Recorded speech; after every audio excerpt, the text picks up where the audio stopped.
Bienvenidos a Serpientes y Palomas, donde nuestro propósito es razonar, analizar y meditar en las escrituras y el cristianismo que surge de ellas. Yo soy Calderón y en cada episodio hablaremos de temas no para enseñarlos, aunque sin duda aprenderemos en el camino, sino que lo haremos para buscar ser aquello que Jesús nos dijo que fuéramos, prudentes como serpientes y mansos como palomas.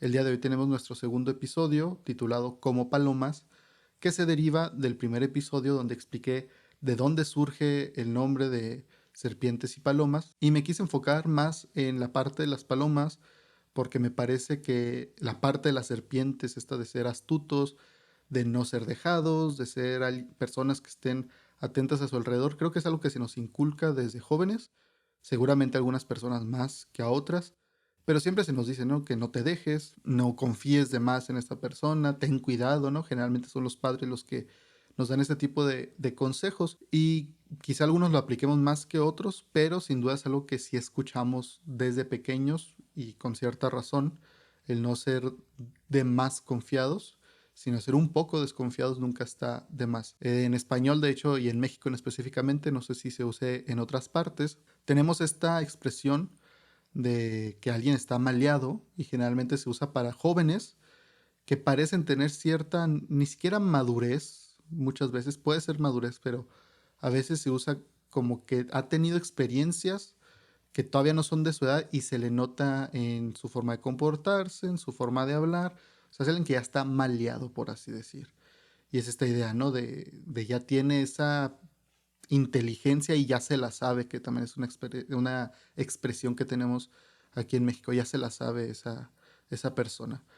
Y la parte de como palomas, me parece a mí, es mi percepción, que es la parte que la sociedad, no hablando del cristianismo, pero la sociedad es la que no le gusta mucho, es la parte que la sociedad diría que no fuéramos tan así, que no fuéramos mensos, hay veces se llega a decir, y es una mala interpretación pensar que a eso se refiere, ¿no? Que Dios no esté diciendo sean tontos o sean dejados como las palomas, y no es así, pero sí es como que esta concepción que se tiene, el ser dejado, el ser tonto, el dejar que te pisoteen, todas estas cosas, pero obviamente no es a lo que se refiere Jesús. Yo quería hablar un poco de eso, quería hablar de las palomas, porque al pensar en el contexto completo de la Biblia, ¿no? No solamente en ese versículo, en otras partes donde vemos a las palomas en la Biblia, que como decía, tanto la serpiente como las palomas son temas recurrentes en la Biblia o se llegan a encontrar esas palabras constantemente. Palomas lo podemos ver desde el Antiguo Testamento en los sacrificios.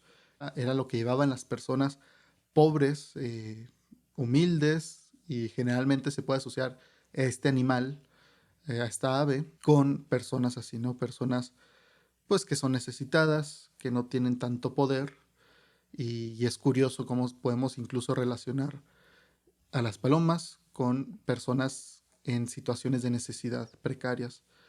Pero también lo podemos ver con Jesús cuando está niño, que es el sacrificio, como decía, ya estaba instituido desde el Antiguo Testamento, que las personas que no tuvieran un cabrito, un animal más grande, podían llevar palomas, y es precisamente el sacrificio que los papás de Jesús llevan al templo después de que él nace. Nos da a entender que no eran personas adineradas. También tenemos a las palomas cuando Jesús es bautizado, baja el espíritu en forma de paloma, está ahí, se puede ver.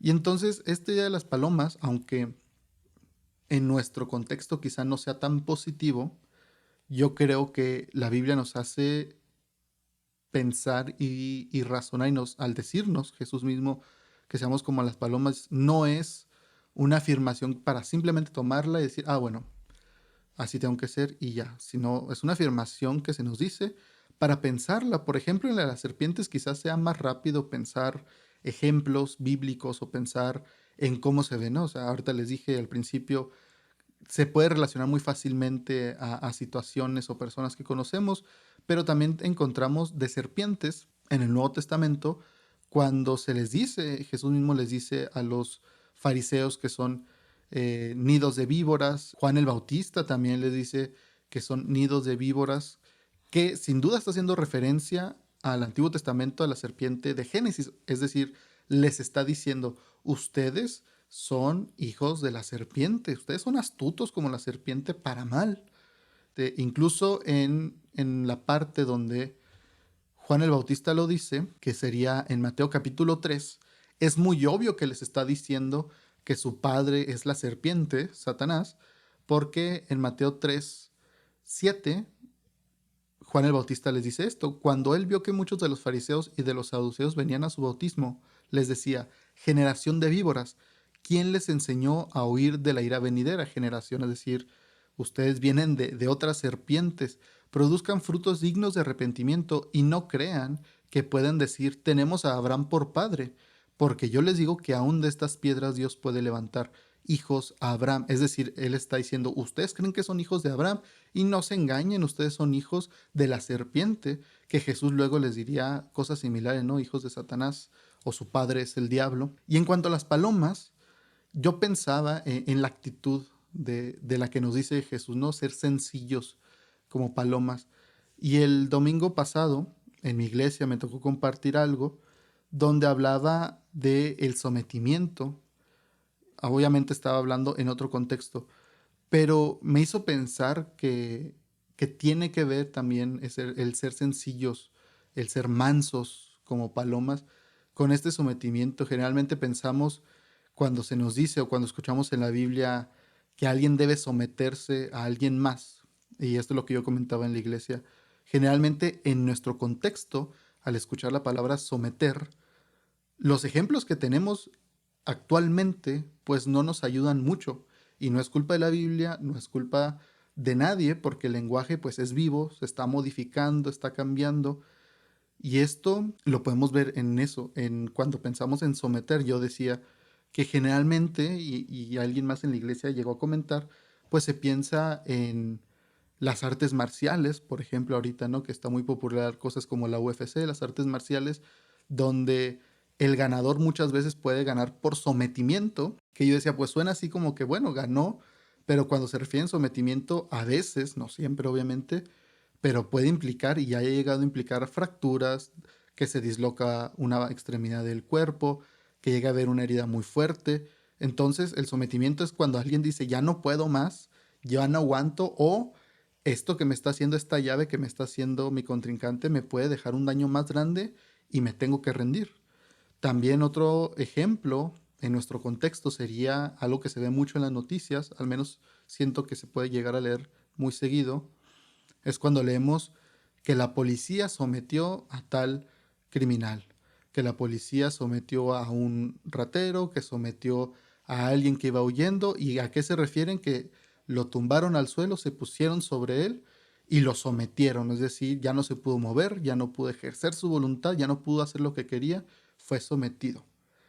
También se llega a escuchar, quizá esto ya no tanto, pero a mí sí me ha tocado escuchar la expresión que quizá alguien fue sometido al escrutinio público, es decir, fue sometido a ser examinado por las personas. Pero es como esta idea de: fue sentado en la corte pública, fue sentado y fue examinado. Entonces, estos ejemplos, que son los que llegamos a escuchar, aunque no estemos conscientes de ello, no estamos pensando: así como en la Biblia dice que sometan.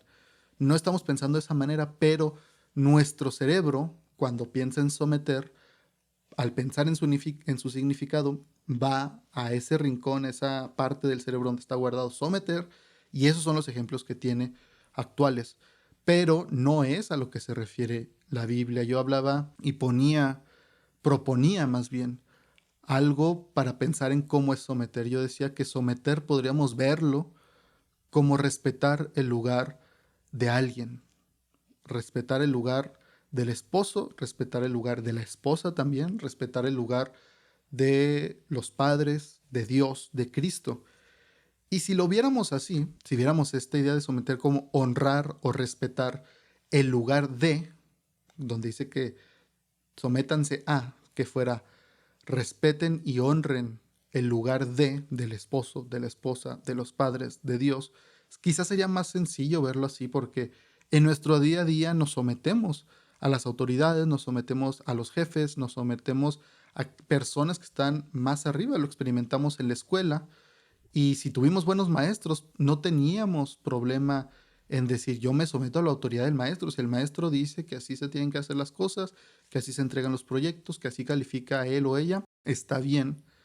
Y no había mucho problema en eso, pero era simplemente respetar y honrar el lugar de la persona. Cuando se vuelve difícil, cuando aquel a quien debemos respetar es un mal líder, y entonces hace difícil el decir nosotros, es que batallo para respetar y honrar tu lugar porque no he visto razones para hacerlo. Por eso aquellas personas que están en posiciones de liderazgo deberían esforzarse más en decir, quiero que me respeten simplemente. Deberían decir, voy a darles razones y ejemplo para que respeten mi lugar y sepan que pueden confiar en mi liderazgo, porque así los que están por debajo podrán ser mansos como palomas, podrán ser sencillos. ¿Por qué? Porque confían, porque no tienen que estarse cuidando, porque en esos momentos no tienen que estar activos, activando esta idea de ser prudentes como serpientes o astutos como serpientes.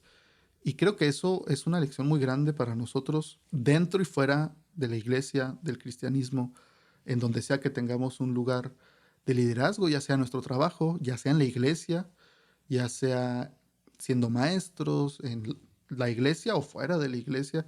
Cualquier lugar de liderazgo creo que se puede aplicar esto.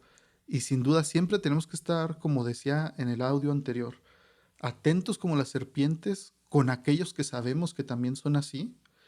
Y cuando encontramos gente también que es sencilla, poder mostrarles a ellos también que somos sencillos, que incluso si fuéramos como cristianos, nos tocara ir a una iglesia en un pueblito, a una iglesia en la periferia, donde diríamos, ay, pues estos hermanos pobres, ¿no? O sea, no tienen ni acceso a libros, no tienen acceso a internet. Ahí uno podría decir, pues yo me siento más que los hermanos que están aquí, que el pastor que está aquí, porque quizás sí has podido estudiar más, quizás sí has podido tener mejores oportunidades para prepararte. Pero en esas instancias es donde más deberíamos decir, yo voy a respetar el lugar de los hermanos y me voy a comportar, aunque no lo razonemos, ¿verdad? Es más una actitud el poder decir, voy a ser manso como una paloma con estos hermanos, incluso si no son hermanos, como digo, esto se puede aplicar a cualquier contexto, ¿no? Y con unas personas que están en otra situación y poder decir respeto su lugar. Y eso, cuando las personas lo pueden ver en nosotros, sin duda que podrían decir de nosotros que somos personas sencillas, que somos personas mansas y no sencillo de que, como se usa mucho hoy en día, ¿no? De ser pobre, que generalmente es un eufemismo el decir tal persona es sencilla, es que es una persona muy sencilla. A veces se llega a usar como un eufemismo para decir es que es pobre y para no decir pobre porque suena muy feo decimos es sencillo, pero no es lo que buscamos, buscamos que la gente pueda vernos y decir es una persona sencilla y más aquellos que están en situaciones donde no son o no actúan como serpientes. Hay que ver el ejemplo de Cristo, cómo con las personas sencillas, necesitadas, aquellas que llegaban sinceras, Él se mostraba de la misma manera con ellos y no significaba que estaba al mismo nivel, no significaba que eran iguales, no, simplemente significaba que hay que saber tratar a las personas, hay que saber comportarse con las personas. No podemos simplemente tomar el ser prudentes como serpientes para ser así siempre con todos, en todo momento desconfiados. Tampoco significa que siempre seamos mansos en toda situación y sencillos con quien sea.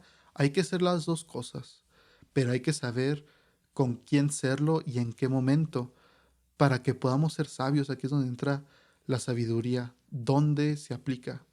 Y de nuevo, terminaba el capítulo anterior diciendo esto y así terminó el día de hoy. El mayor ejemplo que tenemos es Cristo. Yo me sorprendí la primera vez que leí los evangelios, el ver que Cristo, ese Jesús, era muy diferente al que me decían o al que había escuchado siempre que era puro amor y paz. Sin duda era amor y paz Cristo, pero sabía con quién es serlo y con quién es ser duro y también ser prudente, astuto, porque él reconocía que ellos también eran así.